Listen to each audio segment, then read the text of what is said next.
তো জেলাটা পুরো হাতে তালু মতন চেনে, আমরাও দেখেছি দীর্ঘদিন কাজ করা সত্যি। জেলার 7টা বিধানসভায় আমাদের সমীক্ষায় যে দেখতে পাচ্ছি, বারাসাত, দেগঙ্গা এবং হাবড়া ফাইটিং হয়ে আছে, মানে বলা যেতে পারে হাড্ডাহাড্ডি লড়াই। এখনো তো নির্বাচনের সেই সময় আসেনি। মমতা ব্যানার্জি সকলের আশীর্বাদ ধন্য ক্যান্ডিডেট। মমতা ব্যানার্জি রাজ্যের মানুষের জন্য যে প্রকল্পগুলো করেছেন এবং যেখানকার যে বিধায়করা ছিলেন তারা যে উন্নয়ন করেছেন, সার্বিকভাবে এমপি একটা উন্নয়ন করেছেন, আমার বিশ্বাস যে আমরা 7টা বিধানসভা কেন্দ্রেই জয়লাভ করব। আইএসএফ কিন্তু দেখা যাচ্ছে মধ্যম ক্ষেত্রেও বেশ কিছু অঞ্চলে একটা মাথা চাড়া দিয়েছে। আইএসএফ কি আপনার পথের কাটা হতে পারে? দেখুন, ব্যাপার হচ্ছে যে গণতান্ত্রিক ব্যবস্থায় সব রাজনৈতিক দলই অংশগ্রহণ করে।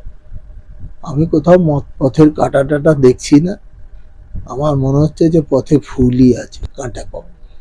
কিন্তু ফুল তো দেখা যাচ্ছে না আপনার বিধানসভায়, পদ্ম ফুল তো নেই। না না, আমার ফুল আছে, আমাদের জোড়া ফুল আছে। পদ্ম ফুল এখনো দেয়নি, দেবে হয়তো, দিলে বোঝা যাবে। আপনাকে সম্মান জানাচ্ছে? সম্মান টম্মান নয়, ব্যাপার হচ্ছে রাজনৈতিক দল ওদের অল ইন্ডিয়া পার্টি আস্তে আস্তে ক্যান্ডিডেট করে। গতকাল 19 জনের নাম ডিক্লেয়ার করেছে, এখনো 20 জনের করেনি।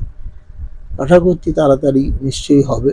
যাই হোক, পদ্মফুলে দাঁড়াক আর আইএসএফ থেকে দাঁড়াক, এটা আমার কাছে খুব একটা বিষয় না। বিষয়টা হচ্ছে যে মানুষের আশীর্বাদ, মানুষের সাথে ভালোবাসা, সেইটা নিয়েই আমি চলি।